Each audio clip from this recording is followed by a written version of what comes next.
Well, I believe a goal is something you can actually see the outcome of, right? Like, I'm gonna make $1 million. So if you say, I'm gonna go make $1 million, then you might actually see your bank account change, but that might not necessarily mean that you change. So if you have an intention, that's an inner, in the moment goal, right? And life can mirror what your intention is. So let's say you're feeling off. If your intention is, I'm here to grow, then feeling off might be okay, right? So if you say, my inner intention is to learn, my inner intention is to free myself, my inner intention is to whatever, that's what you are right now. It's a word that you can bring to you. It's something that's different. Many people don't realize they all have intentions, but they haven't created it themselves intentionally. So they might say, you know, I'm worried right now, and their inner intention might be to not have conflict. So then they're against that worry and they're actually scared. Right? So an intention is what I like to bring with me. My intention, like I actually have the word patience on my shirt. I love the word patience. Like if I'm doing, for instance, sometimes I'll do a juice fast, right? And I was 3 days into a juice fast and I actually stepped on the scale and gained weight. And if my intention was results, I'd be really pissed because I didn't get any. But because my intention is patience, I stay with it and say, okay, I'm not supposed to just get results in 3 days, I'm supposed to stay with it. And then bigger results usually show up as a byproduct of you being that intention, being that space. So to me, an intention's way bigger because you don't know what the results are gonna be. But you change with an intention. You become a different person. You see the world differently after a while. So I don't like goals that much because goals are often created from you in that egoic state.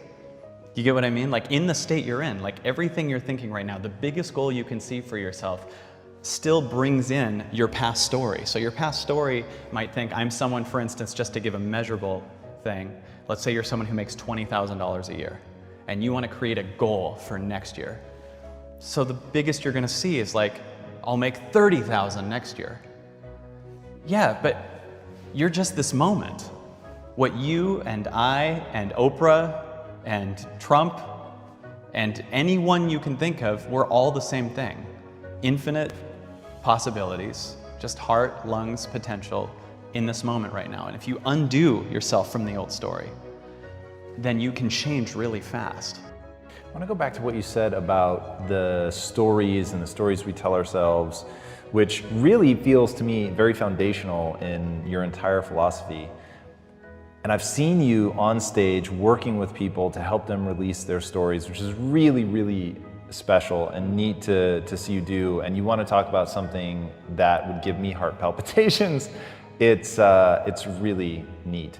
How do you help people break out of those stories? Like, what is the process?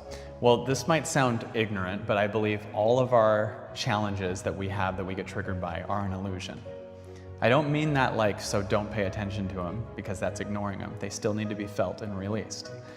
But almost everything that every person says, they can get to an energy where they're stuck in something and I can see the lie, I can feel the lie. So if someone says, whatever, I'm going through a massive stage fright right now, the first thing I have them do often is say, and I love that. And right away it loosens up. Right? They release it. Is that because you're shifting their perspective on it? Yes, not only am I, in my opinion, shifting their perspective, but I'm taking them to what's true. In other words, most people think the things that are temporary are the permanent things, right? The temporary passing, I'm going through a breakup. You don't understand that in a month you're gonna be okay. You think, when you're in a low, when you're feeling bad, you think that thing you're feeling is how you're gonna feel forever, which is what makes it feel worse. You know what I mean? When you're in a low, you're like, this is my life now. This is it. Or when you're in a high, you also get extra high because you think, this is my life now. I've fallen in love with this person. So we're together forever and I'm always going to feel like this. They're the one. Then a month later, you're like, is this my life forever? and then it goes back and forth and you don't get that all of your emotions are temporary.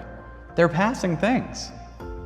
But there is this thing in this moment right now that I feel is permanent. This thing that you can feel, just this silence, this space. I've had so many things that have shown up and left that I once thought were my reality, that it feels like parts of me continue to die. and I allow them to die, right?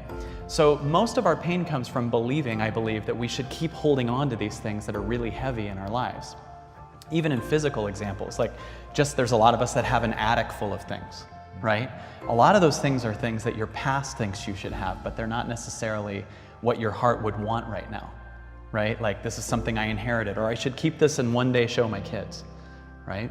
So to give you an example for me, I had a top Comedy Central special in 2006, and I was cleaning a couple years ago, and I found this huge poster from that.